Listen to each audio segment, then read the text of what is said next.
Hi, and welcome to the Thrive Alcohol-Free podcast. I'm Dupe Witherick, alcohol-free well-being and transformational coach, and the best-selling author of A Cocktail of Clarity, How to Ditch Drinking, Embody a Joyful New Identity, and Thrive Alcohol-Free. This podcast will show you that being alcohol-free is not what the traditional narrative says. And even though alcohol is so ingrained in our society that it is okay to give yourself permission to stop drinking if you want to. And you do not have to wait until you hit rock bottom. It is certainly not boring, and I believe ditching drinking is just the start to living an extraordinary life. By getting rid of this one thing, it allows the doors to open to endless possibilities and opportunities. Each week, we will have guests on who are at various stages of the alcohol-free journey, from those who are curious to those who have been alcohol-free for years. We will also have experts on talking about different topics relating to alcohol and beyond. Through these conversations, you will discover what it means to thrive alcohol-free. Enjoy. Hi, and welcome to the latest episode of the Thrive Alcohol Free podcast. I'm so pleased you're here, and I do hope you've had a good week. It's been an eventful week for me. I ran my second London marathon. I ran the first one last year, so my second one this year on Sunday, and it was again an amazing experience. I am so grateful for health and for my body, for getting it round the 42 kilometers, 26.2 miles that we did around the London Marathon. It was just another amazing day, and I'm always in awe of the number of people running for so many fantastic charities, the different age ranges, people from so many different backgrounds, everyone just running this marathon, which is an amazing experience. And I feel so lucky to have been able to do it twice. And so I know lots of people are thinking, lucky, really? Anyway, I felt quite lucky that I was able to do it twice. And I was very sore on Monday, I have to say. But then on the Tuesday, I went and got my medal engraved, which was very exciting. And then today, I'm recording this on the Wednesday, I feel a lot better. So yeah, very grateful that I'm able to do that and feel good in a couple of days. But it was just fantastic. It's one of those days that you never know what to expect. And I hadn't trained for it as much as I would have liked to compared to the previous year where I did train quite a lot. So I was I felt quite calm going into it, knowing what to expect, but obviously didn't know how the course would go once you leave that start line. But we took off to Texas Hold'em by Beyonce, which definitely put me in the right mood. And yeah, and off we went. And so it was just incredible. You get to 10K and you go past the Cutty Sark in Greenwich, and that's probably the first major milestone, I suppose, and lots of people. The crowds were amazing, very, very loud, just cheering you on. It's fantastic. And then halfway, when you do your half marathon, so you get to just before the 13.1 mile mark, you go over Tower Bridge, which is very rarely done. And so it's such a privilege to be able to run over Tower Bridge and then head into Canary Wharf. And so you run around a lot of, you forget how big the wharf is really, because you've got other parts of it. Anyway, we run around all of that, and then you go past all the very tall buildings at Canary Wharf and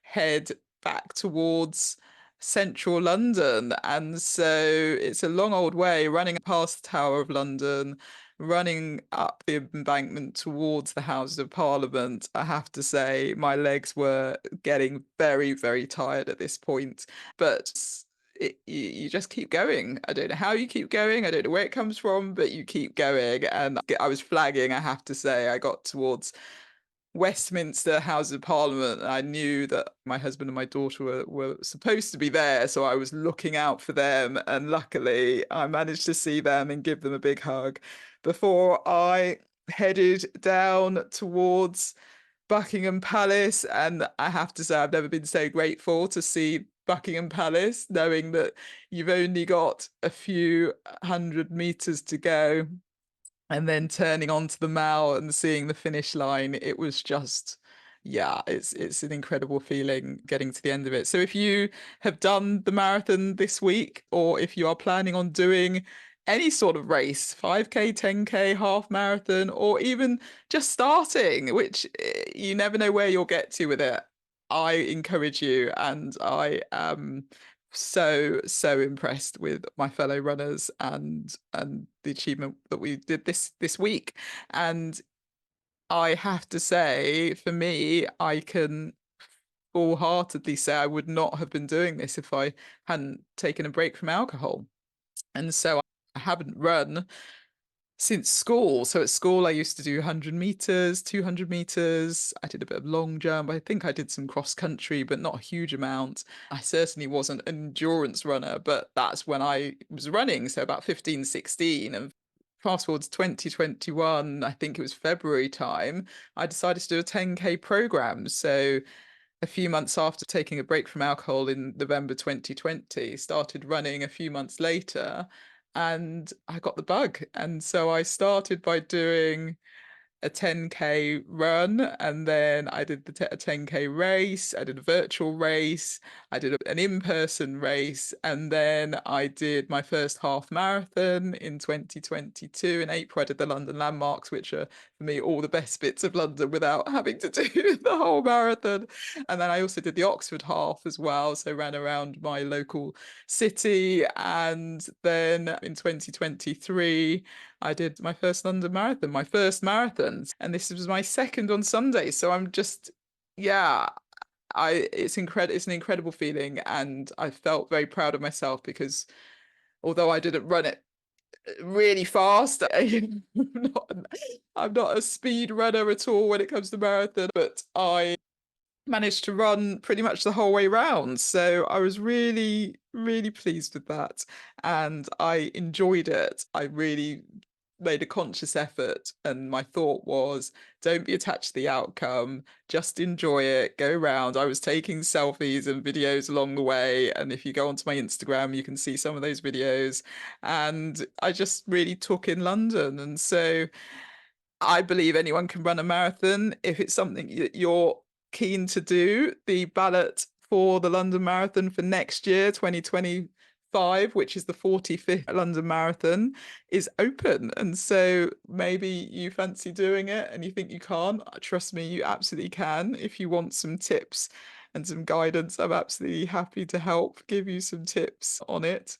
And yeah, so get in there before the ballot closes and see if you can race it next year. And of course, you could do it for charity as well. But I highly encourage everybody to try and do it at least once because it's such an epic feeling and, yeah, a real sense of achievement. So I thought I'd give you a bit of an overview of my London Marathon experience, and that's it really. And then to keep the week going, it's been a very exciting week. So on Friday, this Friday is going to be the 1 year anniversary event for A Cocktail of Clarity, my book, A Cocktail of Clarity, How to Ditch Drinking, Embody a Joyful New Identity and Thrive Alcohol Free. And so I have an in-person event, which is really exciting in London at Club Soda. I have special guests, William Porter from Alcohol Explained and Denise Hamilton Mace from Lono Drinker magazine joining me for a panel conversation. I'll be talking a little bit about the book. I'll be signing books for people that want the book as well. And yeah, it's going to be an exciting and fun packed evening. So I'm very excited about that. And I'm looking forward to those who are able to join me, to seeing you and giving you big hugs and celebrating with you. And there are still, I think, a few tickets left. So if you would like to come along, I will leave the link below. It's on Friday, the 26th of April at 6:30 to 8:30. And so I'd love it if you could make it and yeah, grab the last tickets. Okay, so because of the 1 year anniversary of my book, I have a very special episode which I recorded with Ken Middleton, who has been on the podcast previously with his book Bamboozled, and he's just so fab. And I was honoured that he took the time to interview me. So, without further ado, here is the conversation with Ken.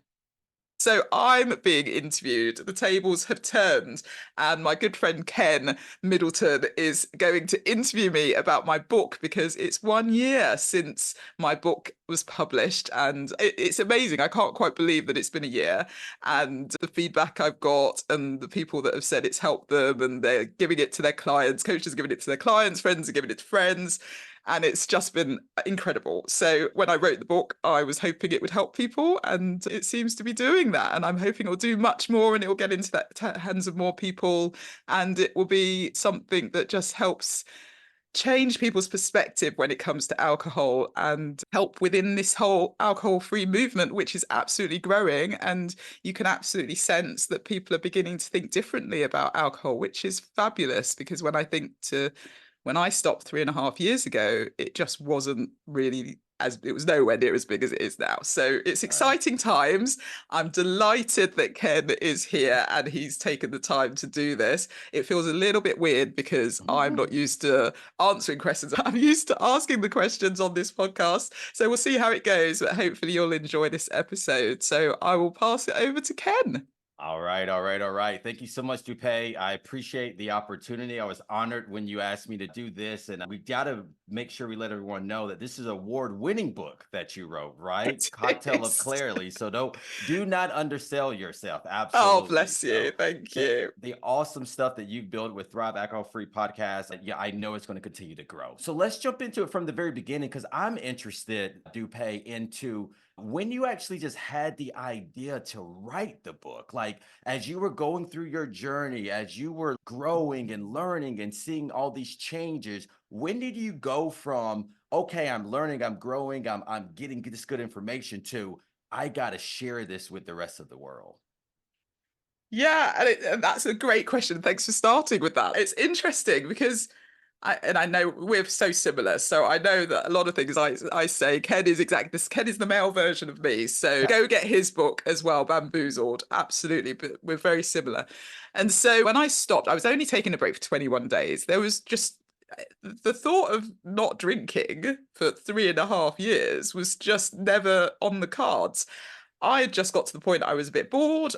I was not really enjoying it. So I took this 21-day break. And anyway, 21 days came and went, but so much happened that made me completely change my mindset when it comes to alcohol. And as I started going through the journey, I was writing a lot. I was journaling pretty much every day. I was capturing how I was feeling. I was writing lots of gratitude. And I think my whole perspective of alcohol started to slowly change, to the point that things were happening that I couldn't stay quiet, because I was like, this isn't a coincidence. These things wouldn't have happened, I'm sure, if I hadn't have stopped drinking. These opportunities that were coming my way wouldn't have happened if I hadn't stopped drinking. And so I then started to want to just share that with everybody. So anyone who'd listen, I would be telling them about it. But I would say it got to the point. So I qualified as a coach, a transformational coach. I started that course a couple of months after stopping drinking. It was something I'd done a lot of coaching and mentoring in my corporate job. And so for many years, I'd been coaching and mentoring women especially, but men as well.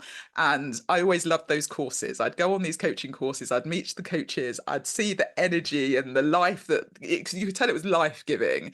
And I'd just be really inspired. But I was always like, oh, I'll retire and then I'll become an executive coach. And that was my sort of, you have this view of the world and what you think is what everyone should be doing, which is you go to university, you get a good job, you climb the corporate ladder, you retire, and then maybe you do some executive coaching. It's not something you do in your 20s or your 30s. So it was never something that I thought I could do now. But it was always in the back of my mind. And so when I started that course, I loved it. And it was a huge personal growth journey. Right. But I wasn't sure where I was going to niche. And it was only as I was going through my own journey and, as you say, learning lots and just really understanding what alcohol was and what alcohol wasn't, and then gaining all these tools, creating an alcohol-free toolkit, understanding self-care better, really looking at passions and hobbies and habits, and just learning so much. I probably read more books that first year of not drinking than I had done in 10 years. And Wow. then I also did so many courses on sleep, on the brain, on speed reading, on various things that just were things that I would never have really thought to do. And so towards the end of that year, 2021, I was thinking, okay, well, I do want to do something in coaching, but I'd also been given another job opportunity, which I'd taken. So it was a balance in terms of what to do, what not to do. And I focused on the job opportunity. But I had this niggle that I really still wanted to help women, especially because I Okay. felt we hold ourselves back a bit. We don't really potentially reach our full potential. We focus on other people before ourselves. So true. And actually, I wanted to help women, and there's a whole mummy wine culture. And so I wanted to help women realize that by ditching this thing, it opens them up to everything. And I realized I had this growing passion in me about really starting a bit of a movement and helping people realize they have a choice, and they can give themselves permission to do something different and to step away from the norm and not do what's so ingrained in our society and really thrive. And so I then said I'd qualify as a sober wellbeing coach, which I did. And that's Okay. where I got the alcohol-free wellbeing piece. And I knew that's what I wanted to do at some point. So it then got to about the end of April 2022, and everything went a bit sour. I got quite unwell. And Mm. during that period, that's when Thrive Alcohol Free came to me. That's when the book idea came to me. That's when I had these downloads of what this business could potentially look like. And I thought, I'm going to have to write a book at some point. But I Mm. thought some point was a few years down the line, maybe 10 years down the line. And anyway, it was a bit sooner, but that was a very long answer to your question. But No, yes, no. that's where it came from. It was the journey, and then it was this download that came when I was sat in the middle of the night feeling very sorry for myself, having been in and out of hospital and not good. And I realized that I had a bigger purpose, and this was potentially it. Yeah, Yeah, no doubt. No, that was perfect. That's what I was looking for because you took us through the journey and how yeah, that happened. A lot of unpack there. So I want to go back because thank you for sharing that. When you talked about you were willing to tell anyone about it, right? I want to stick there for a little yeah, bit because yeah, your previous version, you admit in the cocktail of clarity that you were the yeah, person that was known to have a good time with alcohol and yeah. you're the life of the party. So I would love to understand what that looked like from you changing that representation of yourself to Mm. becoming Dupe that's talking about not drinking and not living that lifestyle. Like what kind of the personality or persona change was that for Yeah. you and any difficulties around that? Yeah. It's funny because I'm thinking we're obviously recording this at the end of March 2024. It's coming out in April. If you'd asked me even four, 4.5 years ago, would I be doing what I'm doing? Would I have written a book about not drinking? I would have been like, you're crazy. And then I probably would have had a drink just to prove to you that you were crazy. Right. So it wasn't on the cards. It wasn't something that I was even thinking about. And it's because ever since, as I mentioned, it's ingrained. So Mhm. for me, from being a child, you see alcohol everywhere. You see adults drinking at parties. And my parents were not big drinkers at all. They would have a drink every now and again, but they weren't big drinkers. But you became a teenager, and then it was all about, people wanting to sneak off and have a drink and do something rebellious. And it was more the fact that your perception, my perception, was to be an adult, as part of being an adult, you have to drink. Absolutely. You didn't have a choice in the matter. And I vividly remember starting university at 18, and we have Freshers Week here in the UK, which is the first week of university. And that is really sort of get connected, get to know people, and get to know the university. But a lot of it then revolved around alcohol. So it was a party week. It was a week of drinking, a week of letting your hair down. You're far away from home. You're free from any sort of restrictions, parents, everything else. You're just doing what you want to do. And I remember I was in a hall of residence. So we had these halls where we all lived, and there were about 180 of us in that hall. Okay. And I remember there were two people that didn't drink. And for me, and it probably wasn't even the case, right? This was my view. This was my reality, my perspective. I remember two people didn't drink, and those two people were ostracized. They were talked to them. They were the weirdos. Really? They were the ones that people were sort of like, yeah, they're a bit odd. I wouldn't worry, you know. And it was, and so my perception at 18, and obviously it carried through for so many years, was if you don't drink, you're either weird or you've had a problem. You're on a park bench drinking out of a bottle and you need medical intervention. There was no other reason No to in not between. drink, and there was no Yeah. in between. And so that just continued. You know, I always say I would class myself a normal drinker. People around me, there were lots of people that drank a lot more than me, but I was a sort of steady drinker. I drink at appropriate times, and you know, I was never a sort of a morning drinker or anything like that. I was just what I would call a normal drinker, but that is such a spectrum. So when I learnt the concept of grey area drinkers early on, within those 21 days that I took off, it just blew my mind, because I thought, actually, I learnt it's a spectrum. Yeah. And anyone who isn't teetotal or hasn't hit rock bottom is a grey area drinker. So it's a spectrum of 1 to 10. And you can be anywhere on that spectrum. But fundamentally, if life could be better in some way, or you feel maybe alcohol's holding you back, not serving you, and life could be better spiritually, emotionally, mentally, physically without it, then you're allowed to give yourself permission to not Right. drink. And that was just a concept that I didn't even think was a thing. And when I took that 21-day break, I wasn't enjoying it at that point. I wasn't party animal really at that point. I was, you know, I was just getting to the point where I was thinking that I had this real sense that I needed to stop. There was something telling me the truth will set me free, stop drinking. And if you stop drinking, there's more. And I didn't really understand what that meant. I was like, free from what? I'm not sure. But I followed that instinct and I thought I might do the 21 days. I might not do the 21 days. I previously hadn't done that. I'd obviously not drunk while I was pregnant with our daughter, but I probably tried dry Januaries. I tried the Lents, and then I'd do a week and a half.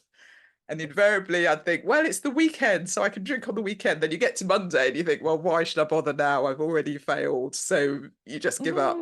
So this time was different. Those 21 days, I think it was learning about the fact that you have a choice, and Right. hearing people's stories of people who had stopped drinking, who were saying life is amazing and they were experiencing all these things. And I was like, what are you talking about? You're all Bulu. Why would you not drink? And Christmas is coming up. What are you going to do? It was just, it was Holidays. beyond me. So, and yeah, New Year and all of that. And so I wasn't very convinced, but I really felt in those 21 days, I was being guided, and various things happened that helped me carry on the journey. And I've completely lost what your question was, Ken. It was around your friends, right? When you went from Yeah, drinking Dupe, that was the life of the party, to yeah, sober Dupe, that was yeah. preaching abstinence.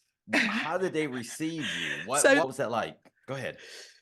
yeah, so people didn't think it was something that was going to last, to be Mm, honest. It wasn't.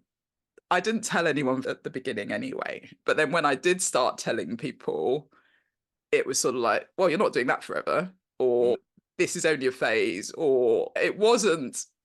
I don't think anyone expected me to continue.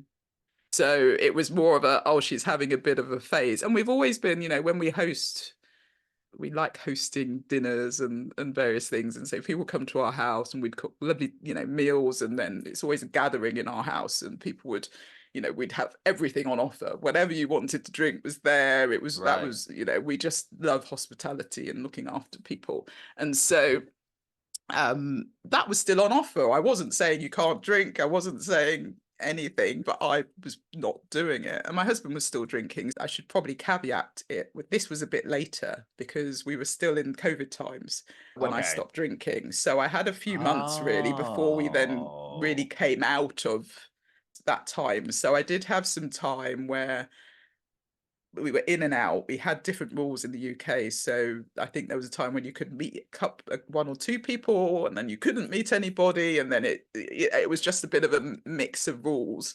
And when I stopped, it was a bit like that. But I remember the first work event that I went to, and I said I wasn't I wasn't drinking.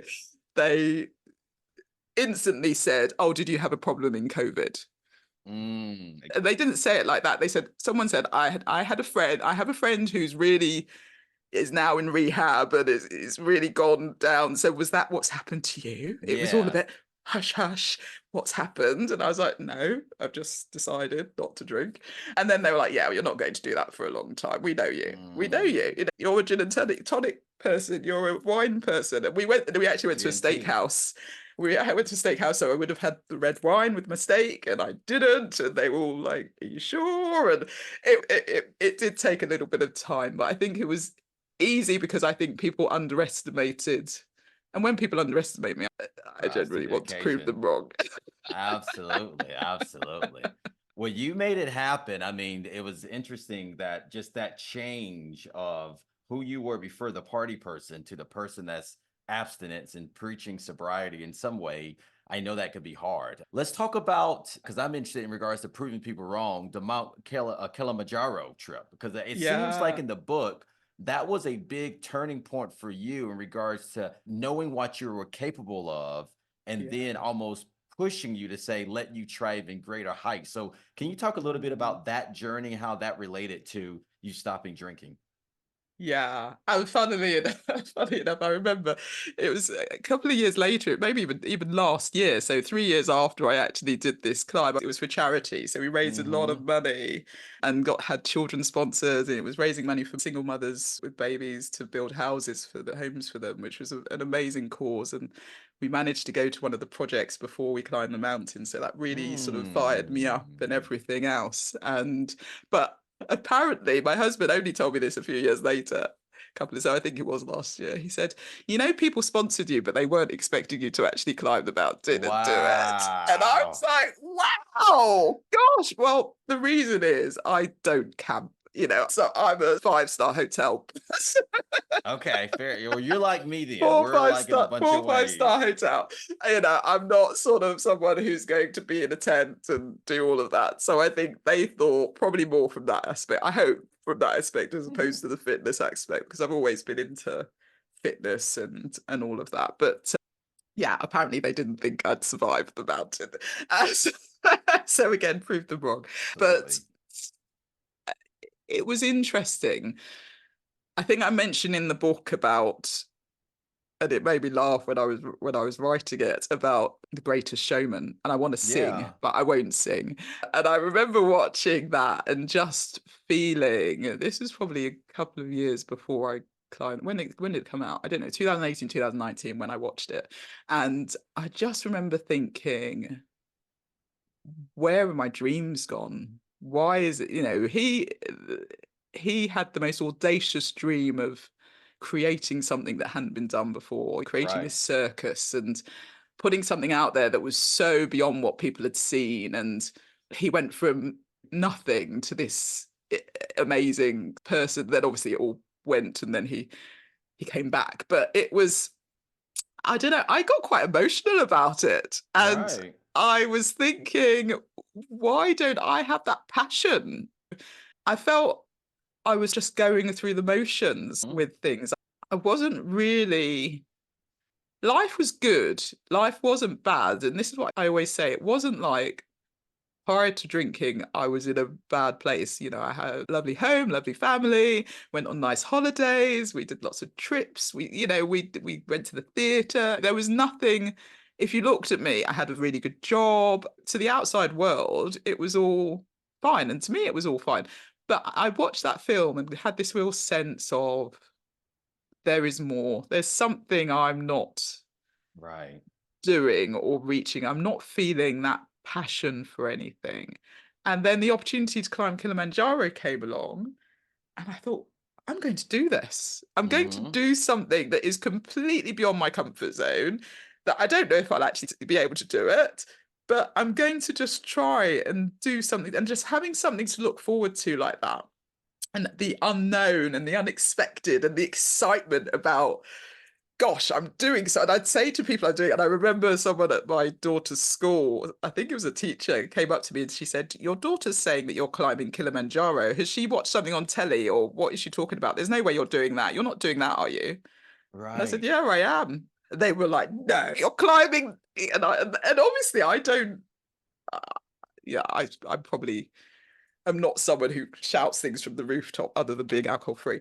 Right. But prior to this, I was, I was quite a laid back sort of person. You wouldn't, unassuming, you probably wouldn't have thought, they would have thought my daughter was lying, basically. Right.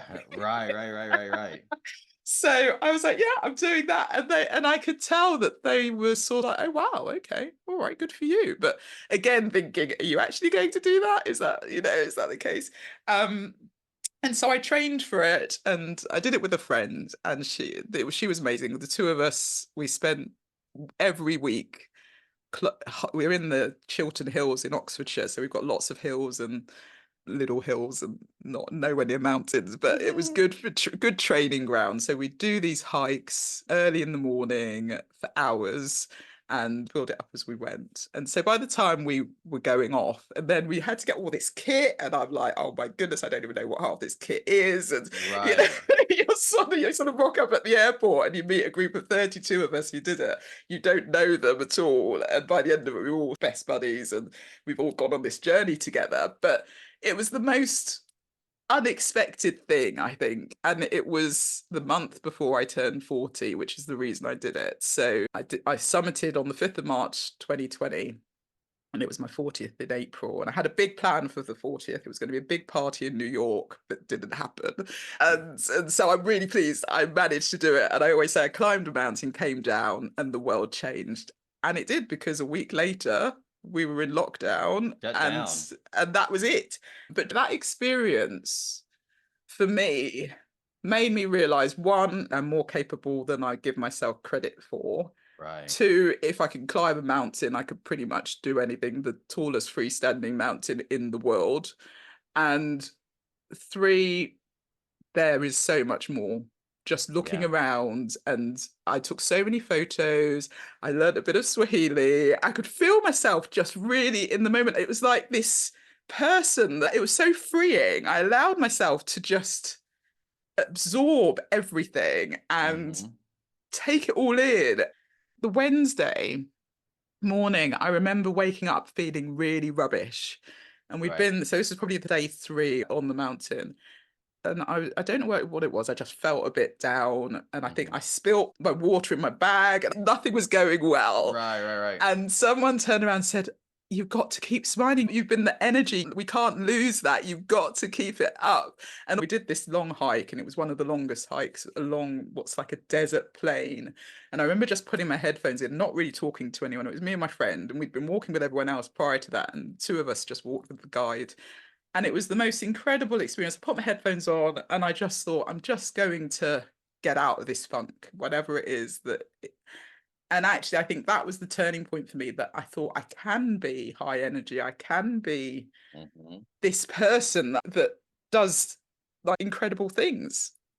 And I love it. so I came down and had this sense there was more, but that was it, because I didn't really celebrate it. I didn't really get to see anyone. I thanked people. I came back and thanked everyone for sponsoring me, said I did it like via messaging, hoping to see people, and then didn't see anyone. And so never really celebrated it properly, never really got to absorb what I did. But I know that that was definitely, as you say, the trigger for me really thinking there's more, and maybe that's what brought about me writing a book as well. I mean, there Yeah. was, and everything else. So yeah. So it pushes you out of your comfort zone, right? You start there. That's so important. Second, You said you started, didn't really know, probably didn't know what you were getting yourself into. Because I got to be honest, weren't you sleeping on the side of a mountain? Like, how does you sleep on the ground? Like, You sleep that on the whole thing just mountain. blows my mind. Did you know that was what you were going to do, or was it Yeah, just yeah. surprise?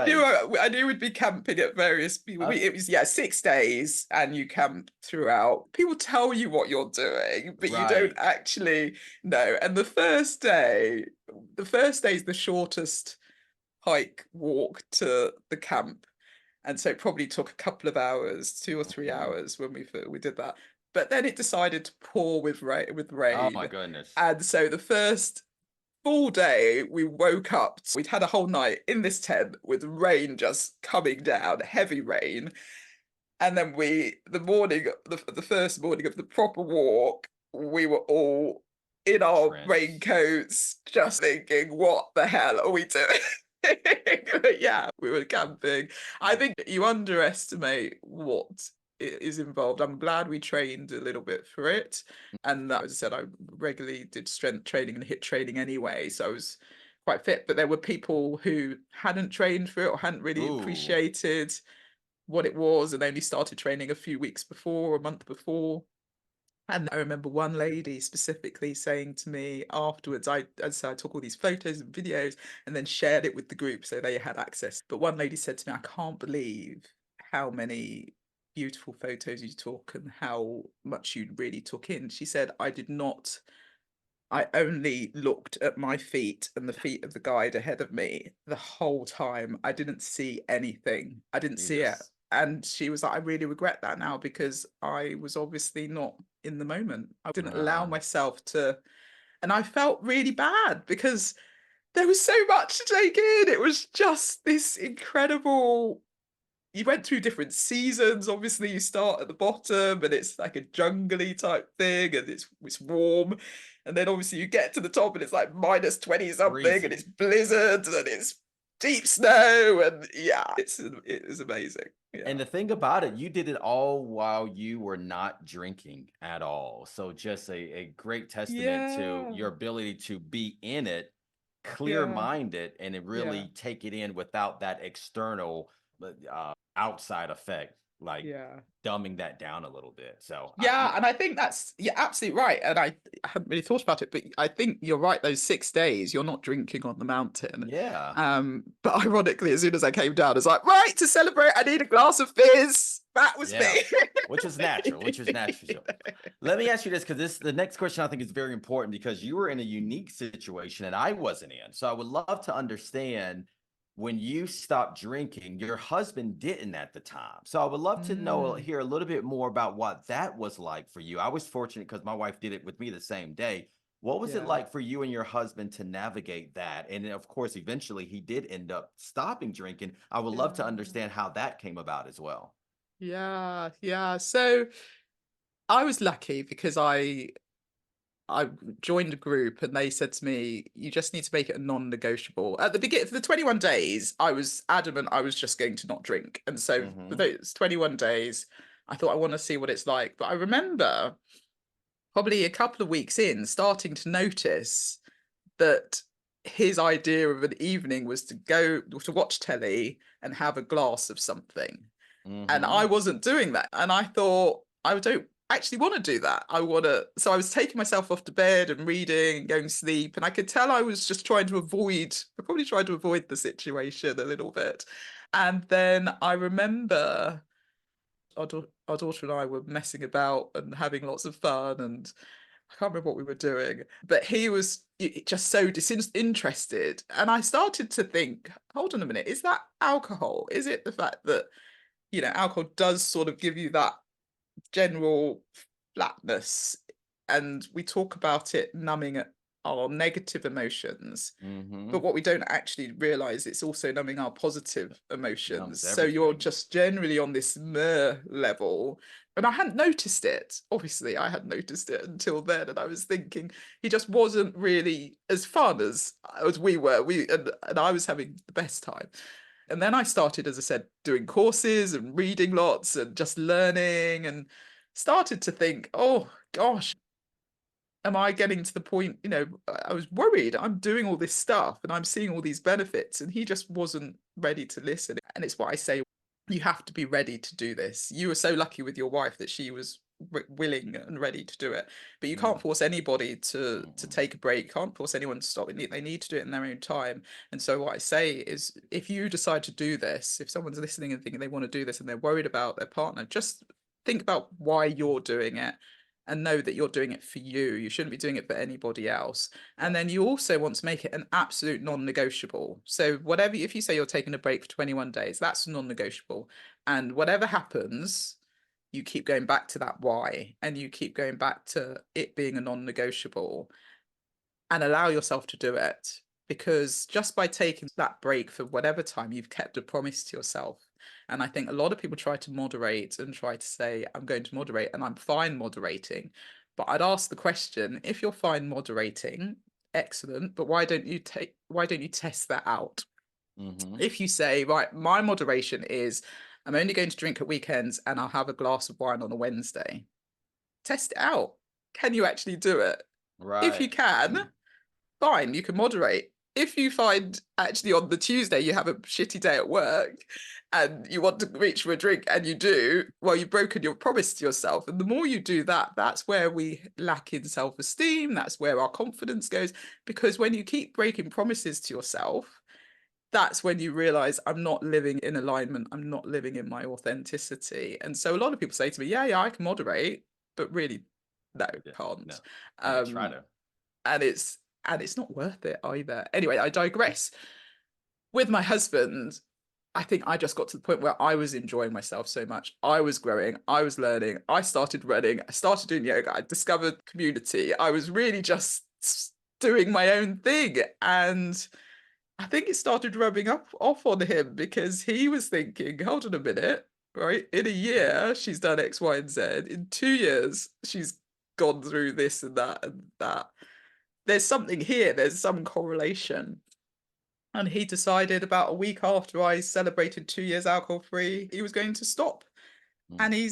And he's had the odd day where he's had a drink, but on the whole, yeah, he's not drunk for nearly a year and a half or whatever it is. So yeah, it's great. It's great. Awesome. During that time, did he ever, do you ever feel like he not pressured you, but made you feel like, oh, Dupe, why don't you have a drink with me? Was there ever any of that, or was he just always like, hey, that's No. you, you do Yeah. you? Okay. Now, on the flip side of it, it doesn't seem like you were telling him he shouldn't drink, though. That was his No. decision as Yeah. well. Yeah. Yeah. And I think that's so important for people to know. Yeah. And that's why it worked. He was incredibly supportive, to the point Mm-hmm. that I was convinced I wouldn't be able to navigate the whole alcohol-free holidays, the alcohol-free Christmas, New Year. And he ended up buying a load of alcohol-free things to make Mm-hmm. alcohol-free mocktails and alcohol-free gin and tonics, alcohol-free fizz, all of that sort of stuff. And he helped me make these drinks, and he was encouraging me to do what I needed to do. But interestingly enough, and there's an episode 2 of the podcast is the podcast episode with my husband. So you can hear that story if you want to sort of go into it. But he always says you weren't actually drinking very much. And when you say you're going to do something, you will do it. Right. And I hadn't heard him say that. So I was Mm. like, oh, okay. All right, that's interesting. So So he believed yeah, in you. He had he faith in really you. believed in me. Yeah, yeah, Yeah, yeah, I love it. I absolutely. love it. Yeah. Let's talk about this, take a little bit of a turn, talk about the book in regards to the pragmatic way you write it. I love how throughout the book you give tips and strategies. A lot of books give you this rah, rah, rah motivation, but you're like, how Mm, do I give you this rah, rah, rah motivation with practical things you can do at the end of each chapter and lessons you can learn throughout the book of do mm, this, do this, do this. Can you talk mm, a little bit about your decision to include the questions at the end of each chapter for everyone to mm, reflect on? And mm, then some of the strategies and tips you gave people to increase their chances of being successful. mm. Yeah, I mean, I really wanted it to be a book that was useful. Mm-hmm. That sounds ridiculous, but I wanted it to be a practical guide. And I know lots of people won't be able to do coaching or won't be able to do courses or whatever. And this was a way of helping people hopefully it motivated people as well with the stories and the practical guidance. But then with the questions, I really wanted people to actually go through them. If they wanted to stop drinking, that it was a book that would actually help them go through the different stages. And even if you have stopped drinking, if you're not enjoying, if you feel like you're still white knuckling it, or you still feeling FOMO, the fear of missing out, and not feeling the JOMO, which we all feel, which is the joy of missing out, Mhm. then this book was also helpful for you to think about, well, what's missing? Do I have those passions and hobbies? Have I really reflected on my daily habits? Have I thought about how I manage my emotions and what's behind that? Have I really thought about how I want to live and my values and where I'm going? And so for me, I wanted it to be a practical book for anyone who picks it up, and I wanted the person to be able to read it prior to being curious at the start of the journey, or even 6 months to a year in, because I meet clients and people who say to me, well, I'm not drinking, but I haven't experienced anything that you're doing. I don't get it. Mhm. Or it still feels quite heavy. It feels like I'm just having to not drink and it's not fun. And they're not experiencing this. And for me, by not drinking, I fundamentally believe it gives you a superpower. But again, if your Absolutely. mindset and your limiting beliefs around it, and the people you're surrounding yourself with are saying you're missing out by not drinking, that's what your subconscious is telling you. And so then you never give yourself the chance to enjoy it. And so hopefully with this book, you can get some tips and tools to help you to really thrive alcohol free, which is the purpose of it. Absolutely. And that's the big thing, right? Like you can stop drinking. That's one thing, which I tell people Yeah. all the time. But there's Yeah. another level when you do certain activities coupled with Yeah. that not drinking. And you talk about Yeah. those in the book and how you need to think and reflect and Yeah. journal and that intrinsic internal work that if we Mm. don't drink and we start doing, it compounds that positive effect we're getting. So I love Absolutely. it. I love it. Absolutely. So let's talk about a part of the book that was a little scary. I know for scary for you at the time, but I think it's Yeah. important to talk through like how your alcohol consciousness, or I call it, or your sobriety helped you through this period. You had that health scare, and it Yeah. feels like it was after you stopped drinking. I'm just Yeah. curious, Dupe, to wonder, did you ever think about what that would have been like for you if you were still drinking when that happened, Mm. and then how not drinking allowed you to get through that so much easier? Yeah, yeah, absolutely. I think it could have been a very different situation. And it was strange. And I felt it was important to talk about this in the book because I think we're all very positive about being alcohol free, and it makes out that everything's beer and Skittles, but life still happens, Yep, right? 100%. It's not like you stop drinking and all of a sudden all the problems go away and everything is oodalali. It's not it's not the case. Life still happens, and it's important to note that. And so it was the day before my birthday, actually, in 2022. I went to the doctors and everything had been fine. I'd run a half marathon earlier Mhm. in the month. We'd been to the Dominican Republic. I was doing my alcohol-free training, my sober coach training, and everything seemed to be okay. I thought I was the healthiest I'd been. Obviously, I've never run a half marathon up until that point, and so It's I was awesome. pretty healthy. And then yeah, the day before my birthday, I wasn't feeling well. It'd been leading up sort of a week of it, and I thought I'd better go and see the doctor. And I had some symptoms that just didn't seem right. And I saw the doctor, and she said, "You need to go to hospital straight away." And I'm going to ring ahead and get someone to be there to obviously for them to know that you're coming, so they can do some tests, and they need to do those straight away. And I had no idea what it was. And it was only afterwards where she said she thought it was potentially leukemia. And it wasn't, thank Mm. God, but it was something else. And that hit home actually, because we don't appreciate the impact alcohol has on chronic illnesses as Oh well my as goodness. cancer. And it's potentially linked to 200 illnesses, 7 types of cancer. And as well, from a breast cancer perspective for women, if you only drink a couple of glasses a week, you increase your chance of getting that. Exponentially. Yeah. Yeah, which Yes. is really scary and things I just wasn't aware of. So I absolutely think, potentially it could have been that if I was still drinking, but thank God it wasn't. But what they said it was a potentially a chronic illness. Okay. And so they worked out what it was. They sent me home, but it meant that every week for about 6 months I was going back to the hospital to get my bloods taken, to have tests and everything else because they wanted to monitor it. And then I had a couple of weeks later, I had another dip and they weren't expecting that. So then I was rushed back to hospital. And yeah, the doctor said it's likely to be chronic and you're going to be on medication for the rest of your life. And so that hit home. I was like, hold on, what? I'm not Mm. drinking. I've run a half marathon. I'm healthy. I felt fine. And then this came out of the blue. And then I had another test later and I had to have an MRI scans and all sorts. And anyway, something else popped up and I was like, oh my goodness, I'm falling apart. This is not good. And I was quite down and depressed as well, I think, during that period because I wasn't sleeping very well.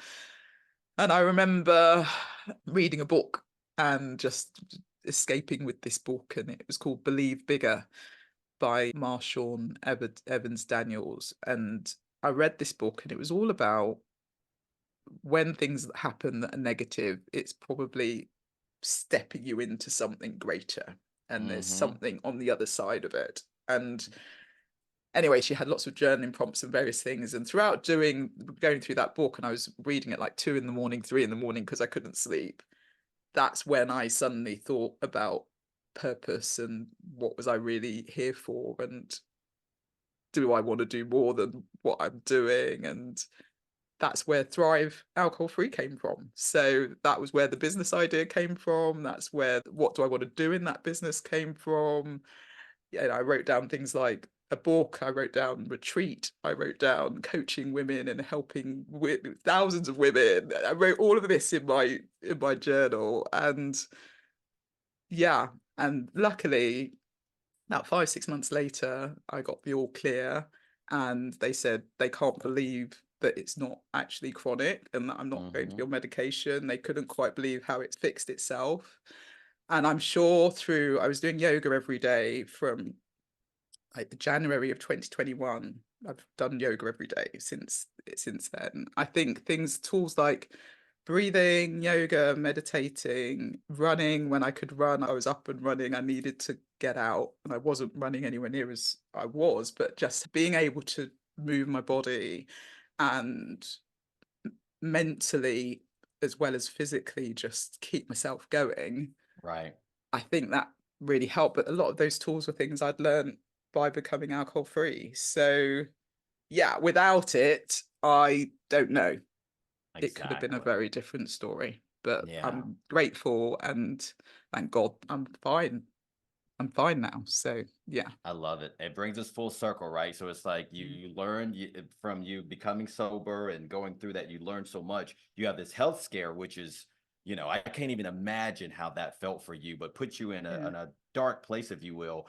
But it's Yeah. almost because of what you've gone through, what you through it, which in Yeah. turn created Thrive, alcohol free, everything you Yeah. came to now. So I think Yeah. it's a perfect place just to end the interview because it kind of talks about how we came full circle and we are to where we are right now. So anything else you Yeah. want to share, Dupe, with the listeners about just your thoughts on the book, your feeling on where you are now, just your excitement for the Yeah. future? Yeah. Well, I want to thank everyone who's bought the book and got hold of the book because, yeah, I'm really pleased with the reviews and the feedback that I've had from people, and I'm glad it seems to be helping. And I'd love it if you have got the book, if you could review it, if you could share it, if you can, we can try and get this in more hands of people. It isn't just for women, it's for men and women. So, I Yeah. think I know a lot of men who've read the book as well, and they've found it really helpful. So yeah, I hope it continues to get into the hands of the people that need it, that want it, that don't know they need it, but actually it lands on them and it helps them in some way. And I want to say thank you to you, Ken, for doing this Yeah. episode because it's just so kind of you to spend the time and take the time to interview me, and I appreciate you. So thank you very Abs- much. Absolutely. As I shared, I was honored to be asked. And I will attest as a male, I love this book. So practical, so many great tips, such great storytelling as well. So go out and get it. I always tell people get a copy for yourself and buy a copy for a friend and give it away because they can appreciate it as well. So thank you, Dupe. I appreciate it. Thank you all the listeners of the Thrive Alcohol Free podcast. Thanks for listening. And we will catch you next time. Thanks, Ken. Thanks. No problem. Well, thank you so much, Ken. I really enjoyed doing that episode with you. So it was really fun and obviously quite different to be interviewed on my podcast instead of me asking the questions. But I do hope you enjoyed it and you got a lot out of it. Of course, you can go and get my book, A Cocktail of Clarity: How to Ditch Drinking, Embody a Joyful New Identity and Thrive Alcohol Free. It's available on Amazon and on paperback and on Kindle. And I'll leave the link below. And there is also the companion to A Cocktail of Clarity, which is an online course. It's, of course, with questions and resources, and you can do it at your own pace. It's about 3 hours of video content, and it's really for anyone who's on this alcohol-free journey, from those who are curious to those that have been on the journey for a while, who might not be really enjoying life alcohol-free or still feel that they're white knuckling it. It takes you on a journey from foundations to first to freedom, and each section, each module goes into different aspects in a bit more detail than the book, and you're able to do it at your own pace and follow the course. So if that's something you're interested in, then I'll also put the link in the show notes for A Cocktail of Clarity online course. Okay, well, I can't wait to tell you all about the event on Friday in the next episode. And if you are coming along, then I'm so excited to see you. And I'm looking forward to a really fun, informal evening, which will just be amazing. And thank you for coming along to celebrate with me. Okay, so thank you again for listening. Thank you to everyone who's bought the book already, or who has purchased the course. And I do hope it's been helpful for you and it's given you a slightly different perspective when it comes to alcohol and helped you on your alcohol-free journey. And as always, if you have any questions or need any help or would like to hear some specific things on the podcast, then feel free to get in touch. You can head to my website and fill in the form there, or email me at dw@thrivealcoholfree.com, or you can head to my Instagram page at Thrive Alcohol Free and you can DM me there as well. But again, if you'd like to see some of the videos from the marathon that are on Instagram, then head over there. And thank you again, everyone who was so supportive. I had some lovely messages over the past few days, and I hope you have the most fabulous week, and I will see you on the next episode. Okay, take care. Bye. Free podcast. If you enjoyed the episode, please subscribe so you get alerted every time I drop a new episode. I'd love it if you could rate, review, and share this episode. Feel free to tag me on Instagram at Thrive Alcohol Free and follow me for daily tips. If you would like to work with me, I offer one-to-one coaching sessions and have my signature group coaching program. If you're not yet ready for coaching, I also have a self-paced online course, which is a companion to my book, A Cocktail of Clarity. All the links are in the show notes. I will see you in the next episode. Have a wonderful week. Take care.